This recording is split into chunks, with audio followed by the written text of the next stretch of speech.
नमस्कार, मैं हूं दीपाली राणा। आप देख रहे हैं योर मनी और पर्सनल फाइनेंस से जुड़ा हमारा एक खास शो जो आपको बताता है कि कब कहां कैसे निवेश की शुरुआत करनी चाहिए, कैसे आप प्लानिंग कर सकते हैं अपने गोल्स को पूरा करने की। तो योर मनी में आकर अपने निवेश से जुड़े किसी भी सवाल पर राय ले सकते हैं।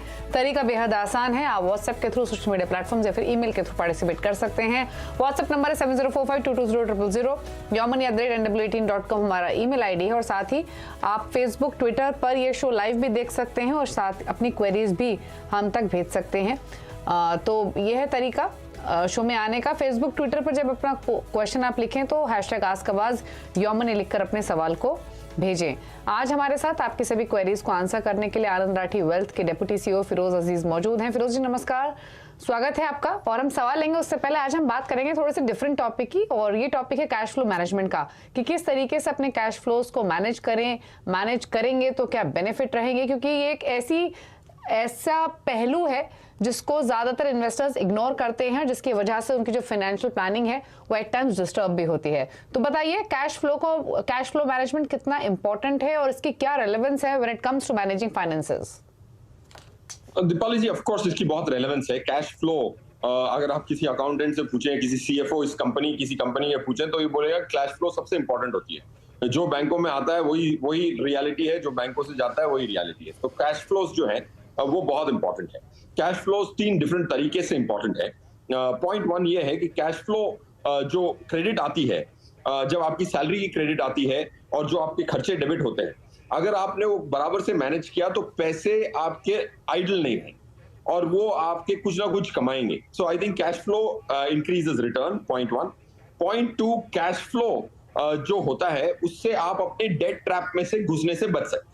अगर आपने कैश फ्लो की प्लानिंग ठीक से की है तो आपकी क्रेडिट कार्ड बिल्स टाइम पे जाएंगी, आपको 36% पर एनम का ब्याज नहीं देना पड़ेगा, पेनल्टीज नहीं देनी पड़ेंगी। So helps you avoid unwanted penalties and costs. That's second reason. Third, cash flow की वजह से आप अपने इन्वेस्टमेंट्स को हाथ लगाए बगैर उस पे ओवरड्राफ्ट लेके अपनी कैश फ्लोज मैनेज कर सकते हैं। तो तीसरा यह है कि पोर्टफोलियो की स्टेबिलिटी, अगर आप कैश फ्लो ठीक से प्लान करते हैं तो पोर्टफोलियो को स्टेबल रख के उस पे कुछ ओवरड्राफ्ट लेके आप अपने इन्वेस्टमेंट्स को छेड़खानी ना करके भी अपने कैश फ्लोज को मैनेज कर सकते हैं। थर्ड एलिमेंट है कि how do you make sure that your investments are stable and cash flows don't disrupt it.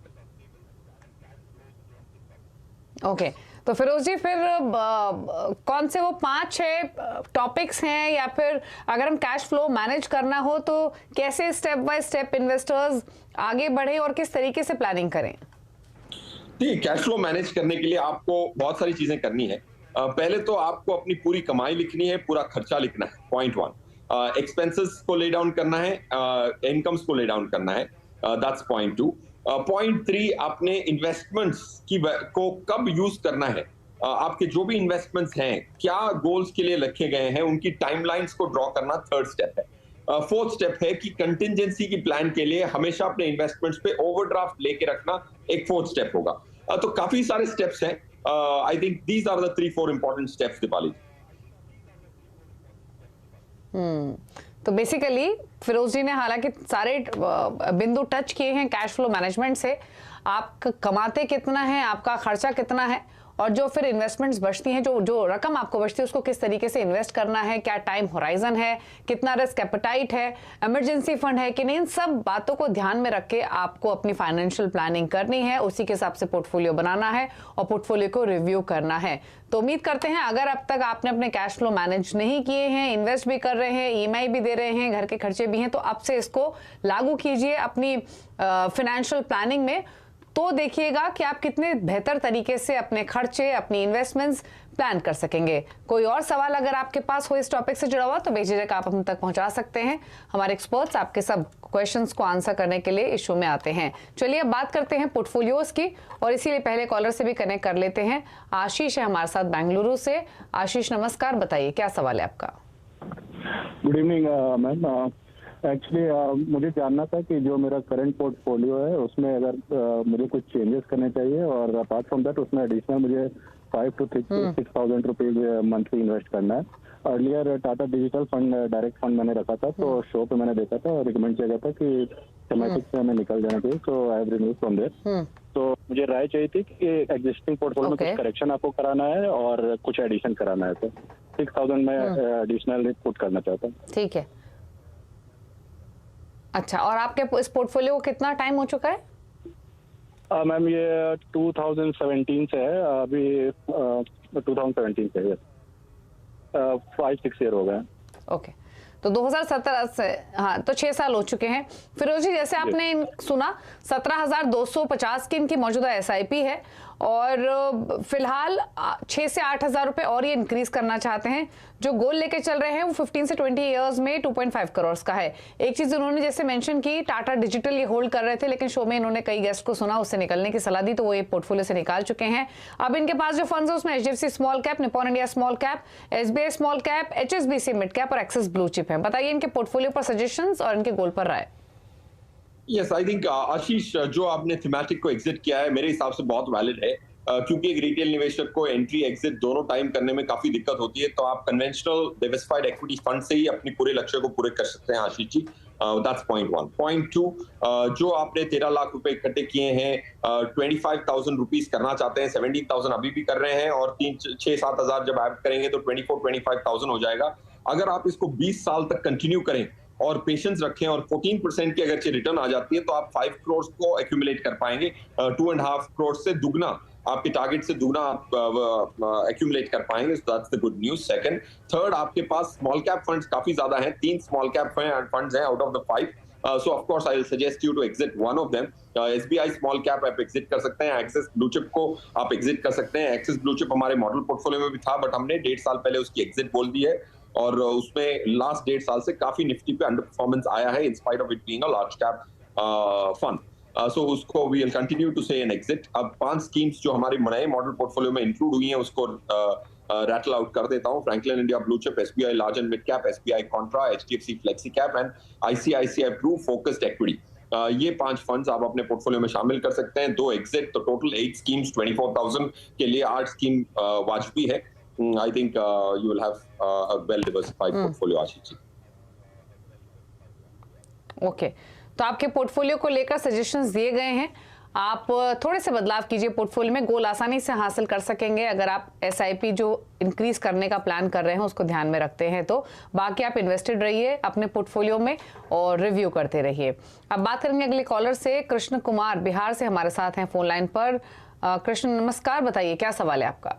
नमस्कार मैम, मेरा सवाल ये है कि जो मैं अभी एसआईपी कर रहा हूँ, ये जो एसआईपी अभी मैं जो कर रहा हूँ वो उसमें क्या चेंजेस अभी कर सकते हैं या फिर वो कंटिन्यू कर सकते हैं? जैसे कि उसमें प्रागपड़िक फ्लेक्सी कैप है, टाटा डिजिटल इंडिया है, SBI स्मॉल कैप है, कैनरा डिबोको स्मॉल कैप है और एक्सिस स्मॉल कैप है। ये सारे फंड है जो इसमें हम यानी सोच रहे हैं कि इसमें क्या इंक्रीज करे या फिर कम करे या फिर स्मॉल कैप। पूछ लेते हैं। और जैसे इन्होंने फिरोज जी बताया 6 फंड्स है, flexi cap, Tata digital, Nippon India small cap, SBI small cap, Canara Robeco small cap, Axis mid cap funds इनके पोर्टफोलियो में बने हुए हैं। और जैसे कि इन्होंने मेंशन किया कि 1 करोड़ के आसपास का टारगेट 20 इयर्स के होराइजन से लेकर चल रहे हैं। बताइए क्या सजेशन रहेंगे आपके? कृष्ण कुमार जी, मेरे हिसाब से जैसे हमने आशीष जी से भी बात की और आशीष ने टाटा डिजिटल को एग्जिट किया था, प्रीवियस कॉलर जो थे, वैसे ही आपको भी टाटा डिजिटल को एग्जिट करने की रिकमेंडेशन दूंगा। क्यों? इसलिए नहीं क्योंकि ये फंड खराब है, but I think sectoral funds या थीमेटिक फंड्स की जरूरत नहीं है, स्पेशली सेक्टोरियल फंड्स की आपको जरूरत नहीं है। एज अ रिटेल निवेशक आप लंबी अवधि के लिए इन्वेस्ट कर रहे हैं, कोई डायनामिकली साल 2 साल में आपको एग्जिट एंट्री नहीं करनी है। So that will be a scheme which will go out. Axis mid cap को आप एग्जिट करें, ये राय रहेगी। Parag Parikh flexi cap and Canara Robeco small cap, ये 4 स्कीम्स आपको एग्जिट करने की सलाह दूंगा मैं। आपको 6 स्कीम्स एंटर करने की भी सलाह दूंगा, क्योंकि आपके पास 10,500 रुपए की एसआईपी है। मेरे हिसाब से 7-8 फंड आप ले सकते हैं 10,500 के लिए। ICICI Pru focused equity, Shankar Naren जो CIO हैं वो इसको ओवरसी भी करते हैं। Franklin India blue chip, Anand Radhakrishnan CIO हैं 15 साल से फ्रैंकलिन के, वो भी इसको फंड को ओवरसी करते हैं। वेंकी इसके फंड मैनेजर हैं, 6,200 करोड़ का फंड है। SBI large and mid cap एक अच्छा स्कीम होगा। कोटक इमर्जिंग इक्विटीज पंकज टिब्रीवाल जी का, SBI कॉन्ट्रा दिनेश जी का, HDFC फ्लेक्सी कैप, रोशी जैन जो मैनेज करती हैं quant active fund, Sandeep Tandon, ये सब जो फंड मैनेजर्स के मैं नाम इसीलिए वापस बता रहा हूं ताकि लोगों को ये जागरूकता फैले कि जो फंड आप खरीदते हैं उसके पीछे जो इंसान है उसकी बनत, उसकी स्ट्रेटेजी समझना जरूरी है और उसको परखना भी जरूरी है। जी चलिए, तो सजेशन दिए गए हैं आपके पोर्टफोलियो को लेकर, और जैसे बताया फिरोज जी ने, थोड़े से बदलाव आपको अपने पोर्टफोलियो में करने हैं और पराग पारिक एक फंड जिससे आप निकल सकते हैं। कुछ नए फंड्स के नेम भी आपको सजेस्ट किए गए हैं जो आप ऐड कर सकते हैं। इन्वेस्टेड रहिए, रिव्यू करते रहिए। प्रताप रस्तोगी दिल्ली से हमारे साथ अब हैं। प्रताप जी नमस्कार, बताइए क्या सवाल है आपका। नमस्कार जी, मैं 1,75,000 रुपए पर मंथ की सिप कर रहा हूँ 7 फंड में, और मैं बस ये मेरा टारगेट है 40 लाख रुपए अभी तक मैं डिपॉजिट कर चुका हूँ, और मेरा टारगेट है कि मैं 6 करोड़ रुपए 10 साल में करूँ। ये बस देखिए मेरी सब स्कीम सही है कि नहीं सही है। पूछ लेते हैं क्या सजेशन दिए जाते हैं आपको। तो फिलहाल 1.25 लाख के आसपास की SIP, एनुअल इन्वेस्टमेंट्स भी हैं, पोर्टफोलियो की वैल्यू भी 40 लाख के आसपास है। अब पूछेंगे क्या सजेशन देते हैं फिरोज जी। 6 करोड़ का टारगेट 10 इयर्स में, क्या सजेशन? यस, आई थिंक इसमें 1.25 लाख की SIP करना अच्छी बड़ी अमाउंट होती है, तो इनका टारगेट जो है काफी बड़ा है, बट इनकी SIP की जो सेविंग्स है वो भी काफी बड़ी है प्रताप जी। बट अगर आपको 14% की रिटर्न पे अगर मैं रिटर्न मानूं तो आप 10 करोड़ पे पहुंच जाएंगे with this kind of investment, that's the good news. अगर मैं 10-12% की रिटर्न मानूं तो थोड़ा सा आपको स्ट्रेच करना पड़ेगा, दैट्स पॉइंट 1।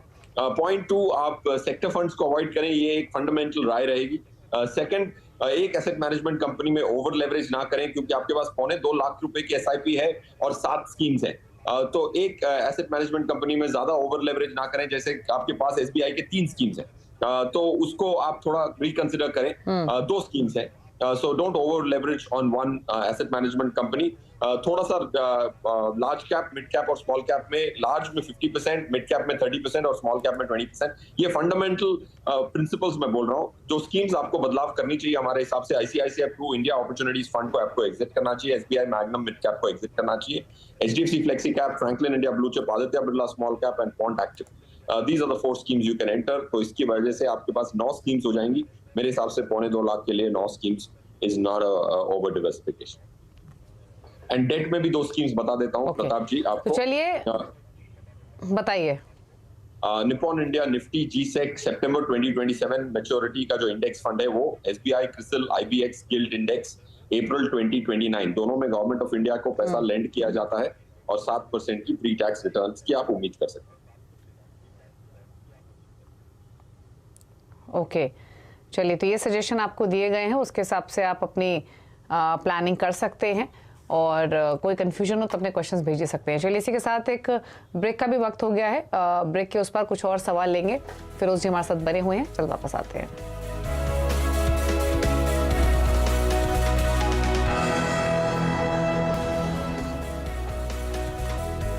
आप देख रहे हैं योर मनी, और आपकी क्वेरीज को आंसर करने के लिए फिरोज अजीज हमारे साथ बने हुए हैं आनंद राठी वेल्थ से। और सवाल कुछ और ले लेते हैं। ईमेल के थ्रू में सवाल मिला है विकास वर्मा का। फिलहाल 1 लाख की इनकी SIP चल रही है, पोर्टफोलियो की वैल्यू है 15 लाख, 13 ईयर्स में 3 to 4 करोड़ का इनका टारगेट है। पोर्टफोलियो इनका बता देते हैं, काफी बड़ा पोर्टफोलियो है इनके पास, जिसमें Axis blue chip, Canara Robeco blue chip, SBI focus equity, SBI retirement benefit, Canara Robeco blue chip fund है। साथ ही Invesco India growth opportunities, Kotak emerging equity, Kotak emerging equity के 2 फंड्स लिए हुए हैं। इनफैक्ट एक्सिस मिड कैप है, Quant mid cap, Canara Robeco small cap, Quant large and mid cap और PGM India flexi cap. और इस पूरे पोर्टफोलियो में ये जो SIP कर रहे हैं वो 3,000 पर मंथ से लेकर 20,000 पर मंथ की SIP इनकी है, जो कि अलग अलग फंड्स में अलग अलग अमाउंट वेरी कर रहा है। तो फिरोज जी, काफी बड़ा पोर्टफोलियो इनका, SIP अमाउंट तो अच्छा है लेकिन पोर्टफोलियो काफी बड़ा है। तो पहले तो पोर्टफोलियो इनका कैसा है, ठीक है या फिर नहीं? साथ ही कंसीडरिंग 15 लाख पोर्टफोलियो की वैल्यू है, क्या 13 इयर्स में 3 to 4 करोड़ का टारगेट लाइकली है? यस, तो पहले तो जैसे आपने कहा दीपाली जी, आपने बाय करेक्टली आइडेंटिफाई किया, 11 डिफरेंट स्कीम्स हैं, तो आई थिंक थोड़ा सा ओवर डिवर्सिफाइड है फॉर एन SIP पोर्टफोलियो, पॉइंट 1। तो उसको थोड़ा श्रिंक कर सकते हैं, मे बी 1-2 स्कीम्स कम करके 9 स्कीम पे आ सकते हैं, दैट्स पॉइंट 1। पॉइंट 2, इनके 15 लाख रुपए ऑलरेडी है, लाख रुपए की SIP, 14 साल की पीरियड, 14% की रिटर्न पे 6 करोड़ रुपया इकट्ठा कर सकते हैं ये, दैट्स पॉइंट 2। एसेट अलोकेशन में 80-20 को मेंटेन करना जरूरी है, क्योंकि इनकी एसआईपीज बड़ी हैं, लमसम भी है 15 लाख का, तो 20% डेट पे रखना जरूरी है। जो स्कीम्स इनको हटानी चाहिए, मेरे हिसाब से एक्सिस की दोनों स्कीम्स हटनी चाहिए। As and when exit loads पूरे हो जाएं, लॉन्ग टर्म कैपिटल गेन का बेनिफिट मिल जाए। एसबीआई रिटायरमेंट बेनिफिट फंड आप एग्जिट करने के लिए कंसिडर कर सकते हैं। PGIM, flexi cap, Invesco India growth fund, Canara Robeco small cap, ये फंड्स हैं। क्वांट मिड कैप, इसको एग्जिट करके 6 स्कीम्स आप दूसरी ऐड कर सकते हैं। आईसीआईसीआई प्रू डिविडेंड यील्ड एक छोटा स्कीम है, बट करंटली डिविडेंड्स आने की अच्छी खासी उम्मीद है पीएसयू सेक्टर में। That's one. Quant Active, SBI Contra, HDFC Flexi Cap, HDFC Small Cap, and Aditya Birla Small Cap. ये 6 funds can be added to the residual 4, which Vikas will have. Okay. तो काफी सारे funds हैं विकास आपके portfolio में, जो कहा फिरोज जी, मैं क्विकली रैप अप कर देती हूं आपके लिए। तो पहली चीज, आपके गोल पर तो आप आसानी से 3-4 करोड़ नहीं बल्कि 6 करोड़ के आसपास की राशि एक्यूमुलेट कर पाएंगे अपने इस पोर्टफोलियो से। और आपके पोर्टफोलियो को लेकर सजेशन फिरोज जी ने यही दिया है कि इक्विटी और डेट में 80-20 के रेशियो में आप एलोकेशन रखिए, और किसी भी सिंगल कैटेगरी में ओवरलैपिंग मत कीजिए, यानी ज्यादा स्मॉल कैप या ज्यादा मिड कैप मत कीजिए। डाइवर्सिफिकेशन होना चाहिए आपके पोर्टफोलियो में। 15% किसी एक कैटेगरी में और किसी भी एक एएमसी में 20% का ही आपको कैप रखना है। ये इनफैक्ट विकास के लिए नहीं, बाकी तमाम इन्वेस्टर्स के लिए भी एक रूल है। अगर आप देख रहे हैं, सुन रहे हैं, तो अपने पोर्टफोलियो पर भी आप इसे एम्प्लाई कर सकते हैं। 8 से 10 स्कीम से ज्यादा की जरूरत नहीं है। बदलाव जो सजेस्ट किए गए हैं उसमें आपके पोर्टफोलियो से Kotak emerging equity, SBI focused equity, quant large and mid cap, Canara को ब्लू चिप इक्विटी, ये 4 फंड्स हैं जिनमें आप कंटिन्यू कर सकते हैं। बाकी सारे फंड्स, फिर चाहे वो एसबीआई रिटायरमेंट बेनिफिट है, Axis blue chip, PDM India flexi cap, Invesco India growth, Canara Robeco small cap, Axis mid cap, Quant mid cap, इन सबसे निकलने की सलाह है। उसकी जगह आप कुछ और फंड्स ऐड कर सकते हैं जो आप अपनी स्क्रीन पर भी देख सकते हैं। Aditya Birla sun life small cap fund, HDFC का small cap, HDFC flexi cap, SBI contra, Quant active, ICICI Pru dividend yield, इन फंड्स को आप ऐड कीजिए। तो ऑलरेडी आपके पोर्टफोलियो में 4 फंड्स रखने हैं, रिटेन करने हैं, बाकी से निकलिए 4 या 5 और ऐड कर सकते हैं इस लिस्ट में से जो फिरोज जी ने भी बताई है, फिर जो आप अपनी स्क्रीन पर भी देख पा रहे हैं। तो चलिए ये सब बदलाव कीजिए और इन्वेस्टेड रहिए। चलिए फिरोज जी से पूछते हैं कि उन्होंने कौन से टॉप 4 फंड्स पिक किए हैं और क्या कारण है उन फंड्स को पिक करने का, और एक फ्रेश इन्वेस्टर इन फंड्स के साथ मिलाकर एक पोर्टफोलियो तैयार कर सकता है या फिर नहीं। बताइए फिरोज जी। यस, तो 4 डिफरेंट एएमसीज के 4 डिफरेंट कैटेगरी के डिफरेंट स्ट्रेटजीज के स्कीम्स बता देता हूँ। एचडीएफसी स्मॉल कैप एक छोटा स्कीम है, छोटी कंपनियों में इन्वेस्ट करता है, बड़ा स्कीम है, बट चिराग सेतलवार फंड मैनेजर है, 12 से 15 हजार करोड़ का AUM है, तो उसमें भी इन्होंने अल्फा जनरेट किया है करस्पॉन्डिंग बेंचमार्क के साथ। That's one. Bottom up stock picking करते हैं। एसबीआई कॉन्ट्रा, ये लास्ट ईयर हमने अपने पोर्टफोलियो में शामिल किया था। उसके बाद उस एंट्री के बाद इसने 14% की लास्ट ईयर निफ्टी को अल्फा जनरेट करके दिया है। दिनेश फंड मैनेजर है, उसको कंटिन्यू करने का हमारा अंदेशा है, क्योंकि उसका परफॉर्मेंस भी कंटिन्यू रहेगा। That's point 2। Third fund is quant active. Quant active एक डिफरेंट एसेट मैनेजमेंट कंपनी जो क्वांट फंड मैनेजमेंट से है। संदीप टंडन उसके जो CIO हैं, वो काफी ट्रेजरी माइंडसेट से लिक्विडिटी, वैल्यूएशन सबको मद्देनजर रख के, रिस्क को मद्देनजर रख के अपने स्टॉक्स को चुनते हैं। तो बहुत अनकन्वेंशनल एसेट मैनेजमेंट कंपनी है वो। थर्ड स्कीम हो गई। आईसीआईसीआई प्रू डिविडेंड यील्ड, आज के करंट जमाने में डिविडेंड यील्ड्स के काफी स्टॉक्स हैं जिसमें 4-5% की डिविडेंड मिलती है, specially in the PSU sector. So value philosophy के हिसाब से ये पोर्टफोलियो बहुत अच्छा है। तो ये 4 को अगर आप 500 रुपए की भी SIP करके अगर 2000 से स्टार्ट करें, तो मेरे हिसाब से निफ्टी को बीट करने की 2-3% से आफ्टर कॉस्ट अच्छी खासी संभावना है for the next couple of years. Okay, तो चलिए ये 4 फंड्स हैं फिरोज जी की choices. HDFC small cap, SBI contra, Quant active fund, ICICI Pru dividend yield equity fund, इन फंड्स के साथ मिलाकर आप एक पोर्टफोलियो क्रिएट कर सकते हैं। लेकिन लॉन्ग टर्म के हिसाब से इस पोर्टफोलियो को बनाएं और किसी एक फंड को पिक ना करें, या तो चारों फंड्स के साथ जाएं या फिर आपके पोर्टफोलियो में डाइवर्सिफिकेशन के आपसे अगर कोई भी एक कैटेगरी मिसिंग है तो आप इसमें से देख सकते हैं। तो आई होप आपने सबने नोट कर लिए होंगे ये सारे फंड्स। शुक्रिया फिरोज जी आने के लिए शो में, अपने व्यूज देने के लिए सभी क्वेरीज पर, और साथ ही अपने फंड चॉइसेस भी शेयर करने के लिए थैंक यू। और इसी के साथ वक्त हो गया एक ब्रेक का। योर मनी में ब्रेक के उस पर भी खबरें जा रही है CNBC आवाज पर। CNBC आवाज के साथ आप कनेक्टेड भी रह सकते हैं सोशल मीडिया प्लेटफॉर्म्स पर, यूट्यूब, ट्विटर, फेसबुक। और योर मनी में आप कैसे पार्टिसिपेट कर सकते हैं वो भी एक बार तरीका फिर से नोट कर लीजिए। 7045220000 ये हमारा व्हाट्सएप नंबर है। yourmoney@nw18.com हमारी ईमेल आईडी है। अपने क्वेश्चंस लिख भेजिए। फेसबुक ट्विटर पर अगर पोस्ट कर रहे हैं अपना क्वेश्चन तो CNBC आवाज के हैंडल पर जाइए, वहां पर #AskAwaz योर मनी लिखिए और अपने क्वेश्चन हमें लिख भेजिए। इसी के साथ योर मनी में इतना ही। नमस्कार।